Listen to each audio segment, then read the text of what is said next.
Oui, bonsoir. La politique zéro déchet qui est entrée en vigueur notamment depuis un petit moment en Principauté de Monaco, avec une toute nouvelle réglementation depuis le 1er janvier, des nouvelles mesures qui ont été adoptées par le gouvernement. Est-ce qu'on les respecte aujourd'hui? Est-ce qu'on atteint déjà l'objectif de faire un peu plus attention, notamment dans les restaurants ou les self-service? Oui, alors déjà, première question, première réglementation depuis janvier, donc c'est récent.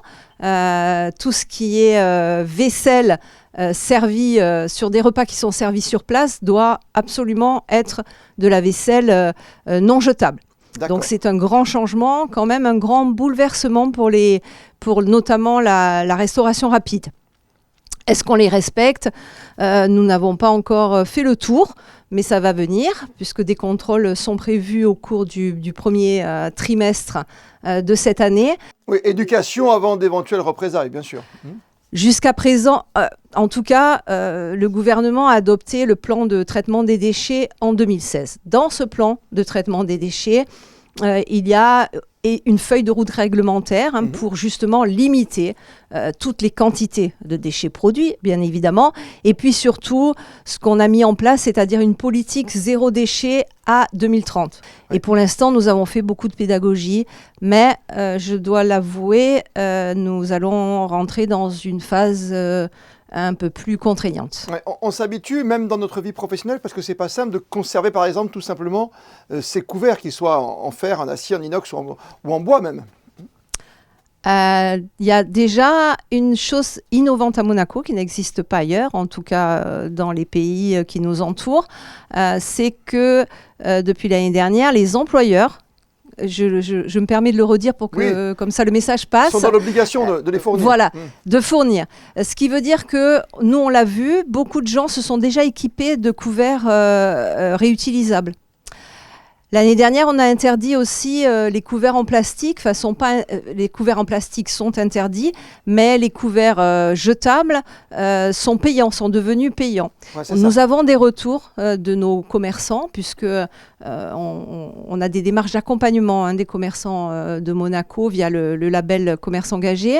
Et dernièrement, donc je ne vais pas vous citer les noms, mais en tout cas, certaines saladeries, notamment de Monaco, nous ont dit qu'ils estimaient avec qu'une personne sur deux avait découvert... Donc la pédagogie fonctionne, Valérie. Ça fait 50%. Moi, je trouve que c'est... Alors, ce n'est pas des statistiques, voilà, ce sont des retours informels que nous avons, mais des petits indicateurs.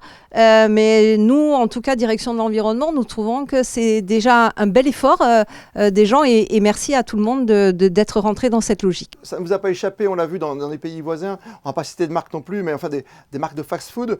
Tout ce qui est objet maintenant que l'on peut conserver, qu'on doit remettre même au comptoir, finalement les gens les conservent. C'est vrai. Alors, on a eu, il y a des articles qui évidemment sont parus là-dessus. Nous, dans nos commerçants engagés, je reviens aux saladeries. J'appelle saladeries, c'est pour pas en nommer certains par rapport à d'autres.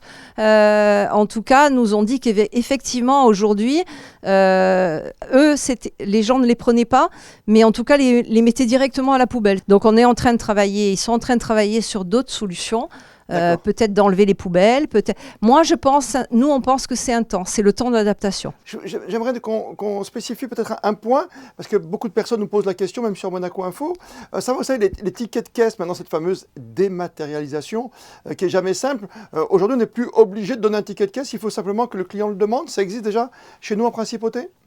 Alors, le but de cette réglementation, c'est de ne plus donner les tickets de caisse. C'est ça.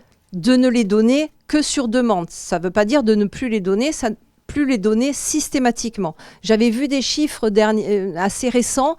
Je crois qu'en France, c'est 30 milliards de tickets de caisse. Je ne veux pas dire de bêtises, mais je crois que c'est plus de 1 million d'arbres coupés juste pour ces tickets de caisse. Et c'est vrai qu'il va falloir s'habituer. Vous l'avez dit, je le rappelle parce que c'est peut-être l'information principale de cet entretien entre nous, c'est que finalement aujourd'hui 50% des gens font attention. Et ça c'est une donnée que vous nous avez révélée il y a quelques instants, mais qui est importante. Merci d'avoir répondu à nos questions sur Monaco Info.